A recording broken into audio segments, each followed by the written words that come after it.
মহান মে দিবসে রাজধানীর নয়াপল্টনে সমাবেশের আয়োজন করেছে জাতীয়তাবাদী শ্রমিক দল। এতে অংশ নেবেন বিএনপি চেয়ারম্যান প্রধানমন্ত্রী তারেক রহমান। এর মধ্যে সমাবেশের স্থলে সমবেত হতে শুরু করেছেন বিএনপি ও এর সহযোগী সংগঠনের নেতাকর্মীরা। সবশেষ অবস্থা জানাতে সমাবেশ স্থল থেকে যোগ দিচ্ছেন সহকর্মী স্বস্তিকা সিংহ। স্বস্তিকা, সমাবেশ শুরু হবে কখন আর প্রধানমন্ত্রী সমাবেশে কখন যোগ দিতে পারেন জানাবেন।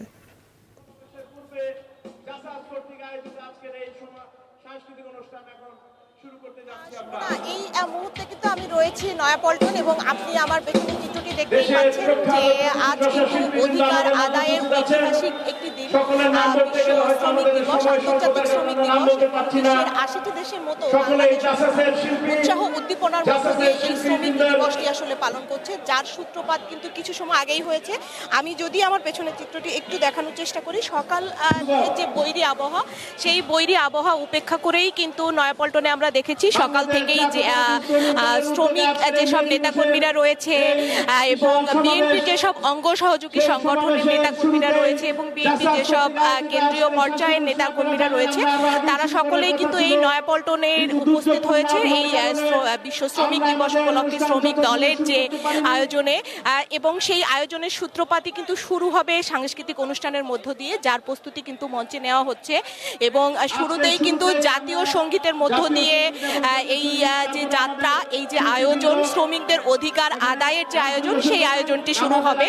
এবং এই যে আয়োজন, ঠিক এই আয়োজনের কিন্তু বিশেষ যে গুরুত্বপূর্ণ একটি দিক রয়েছে, সেটি কিন্তু দীর্ঘ ১৭ বছর পর শ্রমিক দিবসের কোনো সমাবেশে নিজের সশরীরে উপস্থিত থাকবেন যিনি বিএনপি চেয়ারম্যান রয়েছে এবং দেশের প্রধানমন্ত্রী, সরকার প্রধান, যার জায়গা থেকে কিন্তু বিএনপি নেতাকর্মীদের মধ্যে একটি উৎসাহ উদ্দীপনা কাজ করছে। যে উৎসাহ উদ্দীপনা কিন্তু আমরা দেখেছি যে এই বৈরী আবহাওয়া উপেক্ষা করেও কিন্তু সকালে নেতাকর্মীরা এখানে এসেছেন এবং সেই বৈরী আবহাওয়া উপেক্ষা করে তারা এখানে উপস্থিত হয়েছেন, জড়ো হয়েছেন।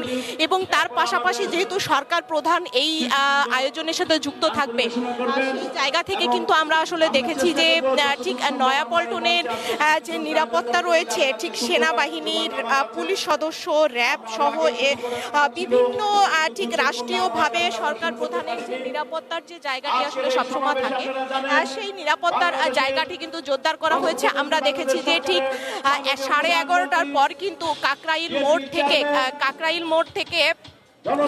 মোড় থেকে পুরো যে সড়ক রয়েছে সেই সড়ক কিন্তু আটকিয়ে দেওয়া হয়েছে।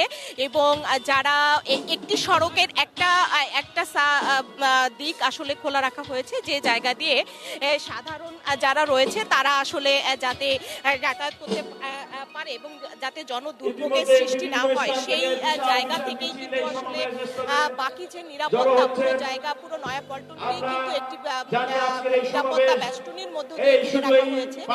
এবং নামাজের পর ঠিক 3টায় কিন্তু প্রধানমন্ত্রী তারেক রহমান সমাবেশ স্থলের যে মঞ্চে উপস্থিত হবেন এবং যার অপেক্ষায় কিন্তু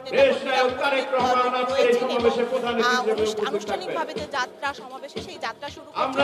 পরে সংবাদ। স্বস্তিকা, ধন্যবাদ আপনাকে।